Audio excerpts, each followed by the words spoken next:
बिस्मिल्लाहिर्रहमानिर्रहीम। लाखों करोड़ों अरबों दरूदो सलाम आप सल्लल्लाहु अलैहि वसल्लम पर और आपकी आल पर। अल्लाह ताला आपको खुश रखे। मैं हूं तारिक जावेद, आप देख रहे हैं दादा तारिक रेसिपी। आज जो रेसिपी आपके साथ शेयर करूंगा वो है जामुन का शरबत।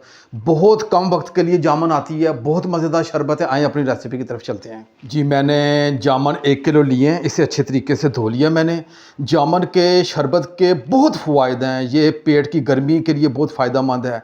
जामुन का शरबत जिगर के लिए बहुत फ़ायदेमंद है। इसका शरबत चेहरे की शादाबी, दाग धब्बे, छाइयाँ दूर करने के लिए बहुत मुफीद टॉनिक है। शुगर के मरीज़ सिर्फ जामुन इस्तेमाल करें, वो शरबत ना इस्तेमाल करें। इसका शरबत बच्चों की भूख बढ़ाने के लिए बहुत फ़ायदेमंद है। जामुन का शरबत औरतों के ख़ास अमराज के लिए बहुत फ़ायदेमंद है। ये हड्डियों को मजबूत करता है, दांतों के लिए बहुत मुफीद है। इसका शरबत हर तरह के कैंसर को रोकता है। जामुन का शरबत में calcium, iron, magnesium, phosphorus, sodium, vitamins, niacin, carbohydrates, carotene, folic acid, fibre बहुत मिकदार में पाया जाता है। जिन अफराद को हर वक्त चिड़चिड़ापन और लड़ने को दिल करे उसके लिए तो दादा तारक का शरबत जामुन ज़रूर पिलाएं। इंशाल्लाह आप दादा तारक को दुआएं देंगे। ये हर तरह के फ़वाइद ये शरबत रखता है। आए अपनी रेसिपी की तरफ चलते हैं। मैंने चूल्हे की फ्लेम को ऑन किया है, ऊपर कढ़ाई रख दी है और मैं जो 1 किलो जामुन है ये इसमें डाल दूंगा। बिस्मिल्लाहिर्रहमानिर्रहीम। और इसमें मैं 4 गिलास पानी इसमें डाल देंगे और इसे 15 से 20 मिनट हम पकाएंगे। जी, मुझे 15 मिनट हो गए। अब देखिएगा, ये देखिएगा इसके सीड्स अलग हो गए हैं। अब थोड़ा सा इसे इस तरह मैं चम्मच के साथ इसे हिलाऊंगा ताकि इसके जो वो सीड्स हैं वो अलग हो जाएं और इसका गुदा अलग हो जाएगा। जी, मैंने इसे अच्छी तरीके से ये चम्मच की मदद से हिला के इसके जो सीड्स हैं वो अलग कर लिए हैं।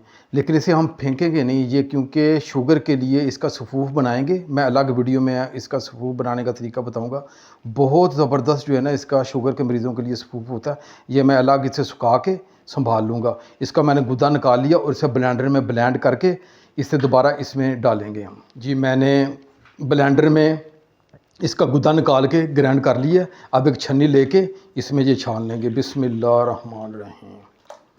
ये देखिए बड़ा ज़बरदस्त किस्म का ये शरबत बनता है। आप ये ज़रूर अब इसे इसमें से ये निकाल लेंगे। इसे ये सारा जो इसका गुदा वो नीचे चले जाएगा।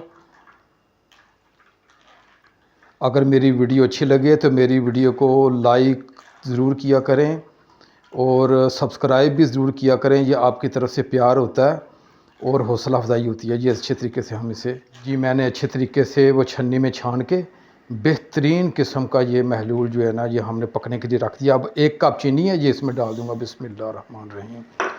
और आपने हाफ़ टी स्पून इसमें काला नमक डालना है। हाफ़ टी स्पून आपने काला नमक डालना है। हाफ़ टी स्पून से कम इसमें सफ़ेद नमक डालना है। अब इसे 5 से 7 मिनट इसे अच्छे तरीके से पकाएंगे ताकि इसका कच्चापन ख़त्म हो जाए।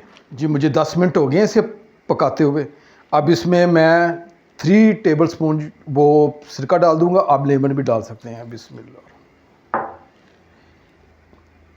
ये इसलिए डाला ताकि ये हम तकरीबन 2 माह तक इसे आसानी के साथ इस्तेमाल कर सकते हैं। बहुत अच्छा शरबत है। इसे आप सेव करके फ्रिज में रखें, बच्चों को पिलाएं। बहुत मज़ेदार ये शरबत है। हम इसे फ्लेम को ऑफ़ करते हैं और इसे अब डिश आउट करके आपसे मिलते हैं। जी, हमारा जामुन का शरबत तैयार हो गया।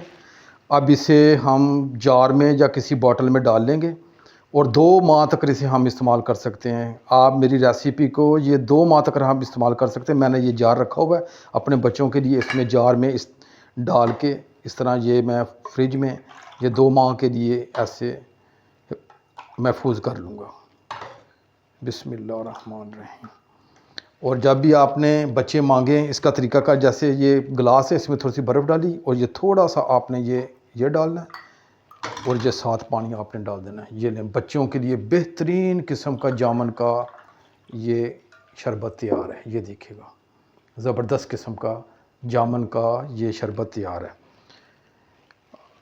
अगर मेरी रेसिपी आपको अच्छी लगे तो मेरी रेसिपी को आप आगे भी शेयर किया करें और मेरे चैनल को ज़रूर सब्सक्राइब कर दिया करें। ये आपकी तरफ से प्यार होता है, मोहब्बत होती है। और मेरी हौसला अफजाई होती है। मैं आपके लिए नई से नई रेसिपी लेके आता हूँ। अल्लाह ताला आपको खुश रखे। आप मुझे इजाज़त दें। इंशाल्लाह एक नई रेसिपी के साथ मैं हाज़िर होऊंगा। अल्लाह हाफ़िज़।